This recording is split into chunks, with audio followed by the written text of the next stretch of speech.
Hi everyone, I'm Jin Shu. I'm very glad to be here to share our thoughts and experiences about how we help these creators to distribute and monetize their immersive film.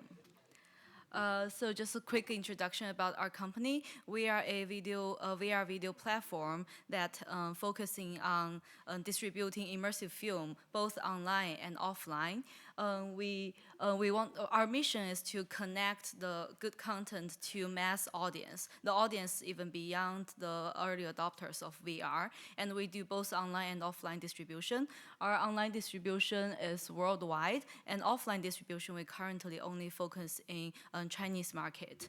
So for online distribution, we have our video platform on most of the major VR headsets like Oculus, VIFF, as well as the Chinese manufacturers like Pico and Xiaomi. So once creators they upload their content to our platform, it just gets distributed to all in our app across all the platforms.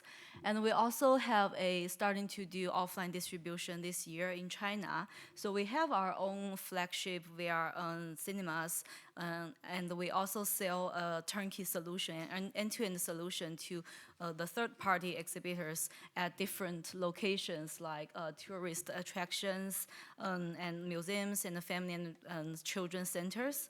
And currently, we only focus on linear and interactive video. I know that a lot of creators are doing exploration in 6DoF content, interactive content. We are also researching in a solution to distribute 6DoF content across platform at scale, but it still takes a bit more time for us to get there. So currently, the 3DoF immersive film is what we focus at this moment. And the reason behind it is first, we think there's always a market for passive viewing content, and as well as there's a market for interactive content. It's just different content target different audience and meet their different needs. And also we always believe in that there's something in live action, like the emotion connection with the real person that cannot be replaced by animation. But we love animation as well. So we feel at the current stage of content development as well as the maturity of technology, we think it's the right time to build a solid business model that is both feasible and scalable and sustainable on 3DoF immersive content. Because as an industry, we always, on one hand, we always need people to explore at the frontier to push the boundary of technology and storytelling. And we also need companies like us. What we focus on is we take what works, what we find really works in those exploration, and to make it commercialize and industrialize those things, and trying to close the loop from you invest money in content, and creators create good content, we distribute it to massive audience, generate revenue, so we can keep the loop running and keep the industry moving forward.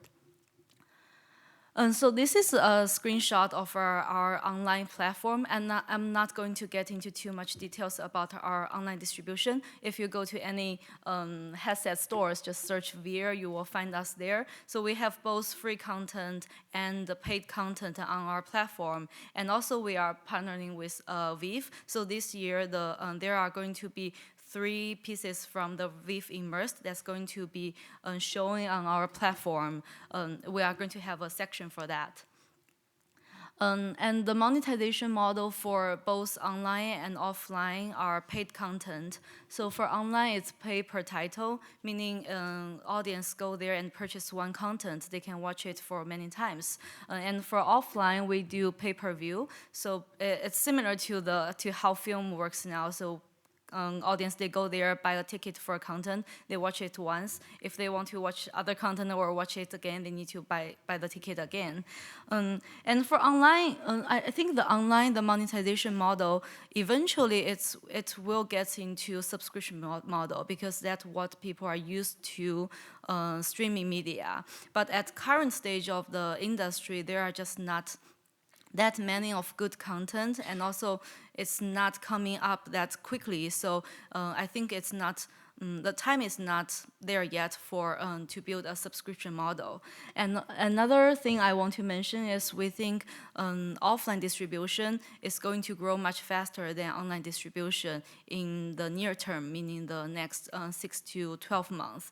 Because the headsets, like for example Quest, it's a great product, but it still probably needs 1 or 2 generation of iteration to make it really good enough to go into mainstream market for home entertainment. But the current stage, the Quest and the other all-in-one headsets, the technology are good enough to build an LBE model where people go there and experience it for half to 1 hour. So the technology is ready for the LBE model.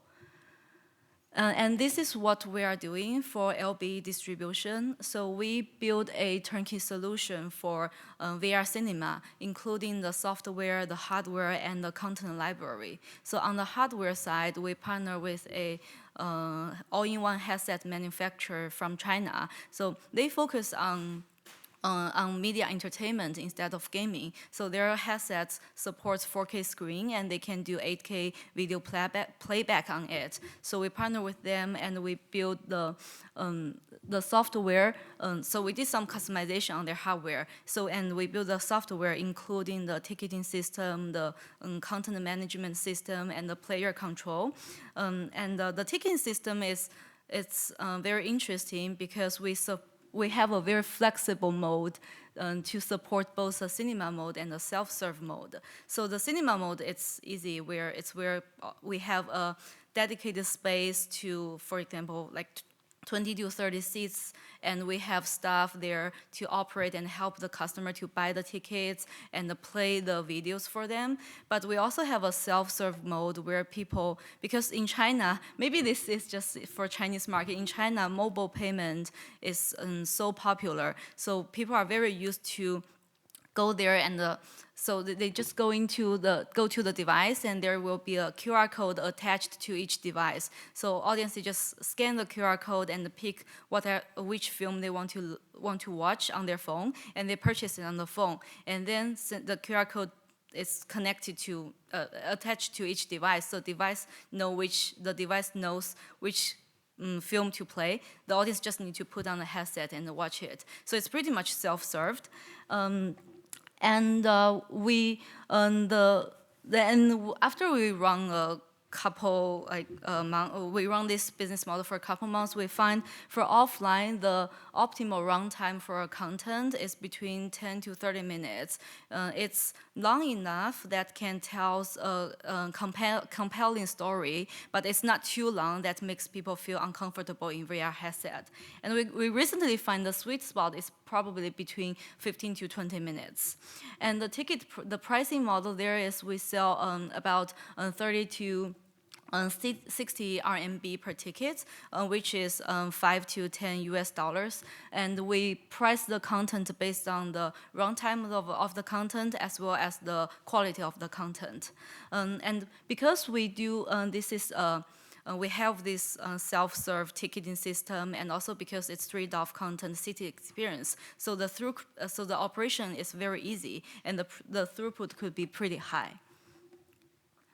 Just to give you an example about the cinema mode and the self-serve mode. So cinema mode, we just open one VR cinema in Shanghai Tower. It's the tallest building in Shanghai. So we have one, and every day there are about 10,000 people going there. So we have a VR cinema. It's 100 square meter and with 26 seats there at 119th floor in that tower. And that is a VR cinema, and because we have the system and it's pretty convenient, we only need 2 to 3 operational people to manage this cinema. And the other model I mentioned just now is the self-serve mode, because one thing we find interesting about VR is you actually don't really need a dedicated space to run a VR theater. The advantage of VR is it only takes such a small place and it can give you unlimited experience. So it can be very flexible. So with the self-serve mode, we can we can put these things in many different locations. So this is just an example. We collaborate with a indoor playground in a shopping center in China. They are a winter-themed playground. So we just put 5 of our seats there, and we are showing winter-related content like snowboarding or the travel to the South Pole, things like that in that area. And we don't have any operational staff there to manage it. So it's all self-served, and every day there are people there. They just scan the QR code and then pay for the content and watch the content. And so currently we are opening 5 flagship VR cinemas in China, and we have about 30 to 40 that type of self-serve location in China. And I just want to share what we've only done this for a couple months. We're still learning, but I just want to share one thing we found about offline distribution in China. Is it's so important to find the right match between location and audience and the content. I know there has been a lot of trials in this area of like opening VR cinemas, but a lot of them are not making good revenue or are not profitable. But we find the key is to find a good match between these 3 key elements. And what we want to build eventually is we want to build a network that connects all the different locations and the audience offline. So and we collect all the data. So when there's new content comes up, we know where are the locations and the audience that would be a good fit for this content. Because location-based entertainment is really fragmented. Like different locations are really different. So that's what we want to trying to build a network to connect everything together. These are the locations we find that works really well for us so far.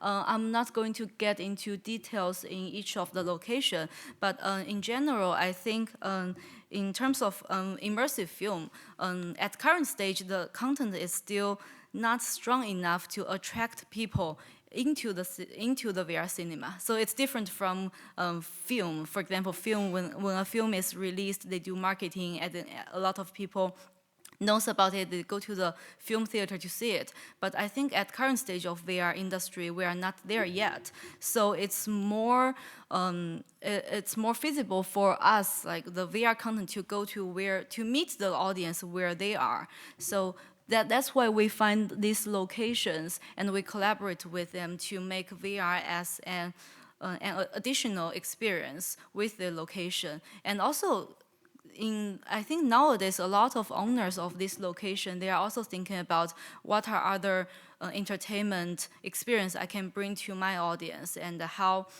to upsell them. So I think there is a business opportunity there.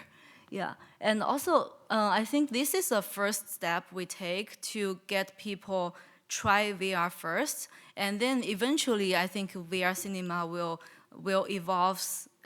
keep evolving, and eventually we'll get to a place where VR film comes out, people will just go to the VR cinema for that film. Yeah, but this is the first steps, just to find the right location that the audience are more likely to convert and try VR.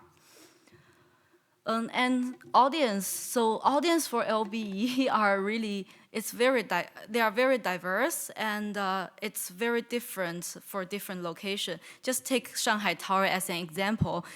During the holidays, like summer holidays, there are more kids and families, but now there are more elderly people because kids, they go to school, and so now elderly people, they go traveling more now. So the audience are very diverse, and it's important to know that most of this audience are new to VR. That's why we choose to focus on 3DOF content. That's another reason why we focus on 3DOF, because we find the seated experience, it's the thing that the new user, they are more likely to get adapted to that experience. And among all the audience, we find there are 2 groups of people that are more likely to be attracted by VR. So one is Generation Y, or people around 25 to 35 years old, because they are the generation grow up with internet, they are familiar with technology, and also they are now already out of school, so they have their own source of income, so they are willing to pay for this type of new things and try it. And the other group are children. Like children, they are just so crazy about VR. We've seen children, they come to our cinema and watch the same content for 4 times. Yeah, and also the family, the parents, they are willing to pay for their children to let them experience something new. So these are the two groups of people we find are generally more likely to convert to VR users. And also, because we do interviews with the audience after they finish the VR, we want to get their feedback. And this is what we find what most of these new users to VR in LBE, what they care about most. First, the image quality and the sound quality is super important. And I think sound quality is actually one thing I want to emphasize more on because like we all know currently the budgeting we put in VR is still limited. So I feel like where to put their money, you need to be very strategic about it. And one thing I want to emphasize is sound quality is actually a place where it doesn't require a lot of investment, but the experience it can add, the value it can add is a lot.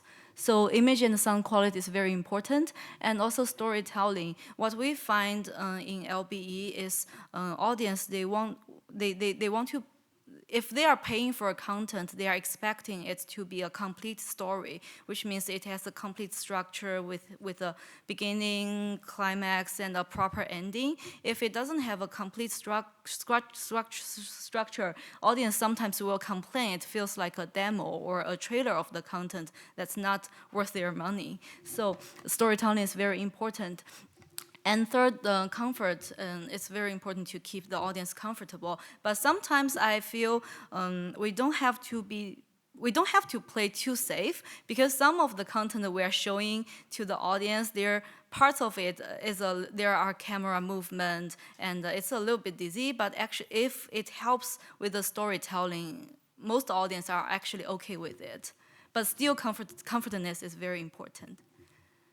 And these are the content we find are generally very popular among the audience. I'm not going to go through this one by one, but there's one thing I want to highlight is we know that if we do VR adaptation of an existing IP, of course it will attract a lot of audience, and I think that is one direction to go. But on the other side, we still encourage all the creators to do original IP in VR because it's customized for VR, and I think there's a huge room there.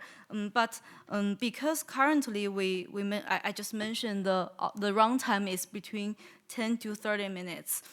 So the engagement time between the audience and the content are actually not that long enough to build an IP. So we will encourage standalone episodes in the same fictional universe, meaning, for example, each episode is a standalone piece that can be consumed on its own, but it will be good if all the different episodes, they can fall into the same universe, and eventually we can build up the IP.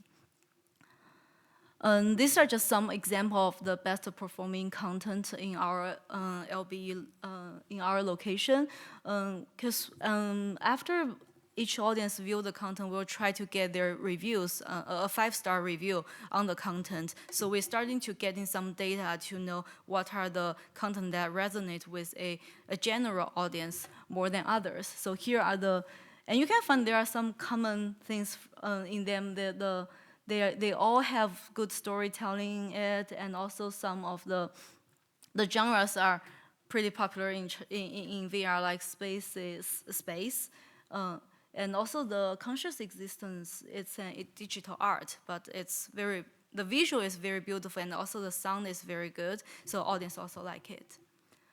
Yeah, and so that's what we learned so far. And what we provide to content creators is we provide a solid distribution and monetization model, and and we also just starting to do financing and co-production with creators. So if you have ideas and projects, please let us know. We are very happy to talk with you, and if it's a good fit with our content strategy, we will fund the projects. And also other things like audience feedback, we put a lot of emphasis on the feedback and the data. And also we constantly share our insights from what we learned from the audience with our creators. So yeah, that's pretty much we'd like to share to support to share with our creators, and yeah, that's it. Thank you.